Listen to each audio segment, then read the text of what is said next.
Probably not. Thanks, Elizabeth. Can we really trust the Veterans Affairs Administration to get to the bottom of its own scandal? The countless allegations of secret waiting lists and delayed medical care for veterans all across the country. Well, the chairman of the House Veterans Committee has doubts. The secretary himself has got to take ownership of this issue out here. We have been trying to tell him for months, in fact, over a year now, that his people are not telling him the truth. They've got to come clean and quit protecting the system and the bureaucrats in the system and start protecting and serving the veterans that are out there. Absolutely. So is it time for the Justice Department to get involved and treat the VA scandal as a criminal investigation? Fox News legal analyst Peter Johnson Jr. joins us live right now. Well, I thought, along with you folks at home, that this was happening when the president got involved. And now we heard last week, I guess from the head of the FBI and giving testimony, no one's contacted the FBI with regard to these scandals. So we read about 26 different investigations around the country. There's not been one indictment, and there can be indictments ranging from criminal negligent homicide to wire fraud to tampering with government records. But I got to tell you, it's a distraction. It's a game. Say to the veterans, say to the American people, yeah, we're going to prosecute to the full extent of the law. We're going to go after them. Well, you don't have to do that to fix the system today. Sure, the president's talked about a year of action. All he needs is a pen, and he needs a phone as well. But what about the fact that maybe Eric Holder, our attorney general, maybe he gets the news the same way the president does, by seeing it on TV. If I was the attorney general of the United States, I would think, well, there could be some criminality going on there. And if you got a member of Congress talking about how Eric Shinseki's office has been lying to Congress, that's not good. The attorney general should be first and foremost and upfront on this issue today.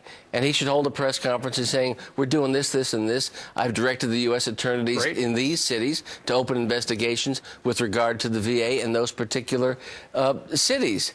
But again, the issue becomes what will happen over time. Will it become a pass the ball? I expect, and this is my prediction for this week or next week, General Shinseki is going to say, this is all news to me. I didn't know this was happening. There are crimes going on here, and I'm going to fire X, Y, and Z in order to take the heat off General Shinseki.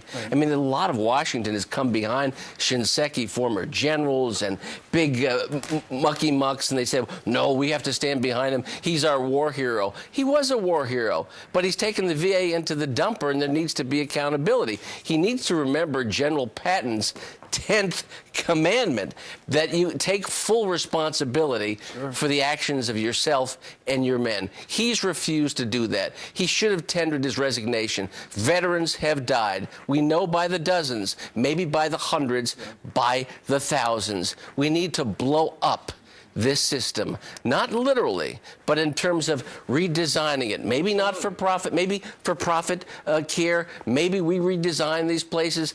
But we have seen in the emails that we have read, Steve, a pattern of contempt, neglect, and distrust of veterans that results in pain, suffering, carelessness, and hurt imposed on them. And this is something that we're going to continue to talk about. I'm going to see Jeff Miller, the chair of the House Veterans Committee, this week to go through the emails that folks have sent here to Fox and Friends to see if we can get those to the congressmen in those particular districts to get stuff done for those people. Well, we'll keep it up. If the administration isn't going to do anything, we are. Peter Johnson Jr., America's lawyer. Thanks, Steve. All right. See you.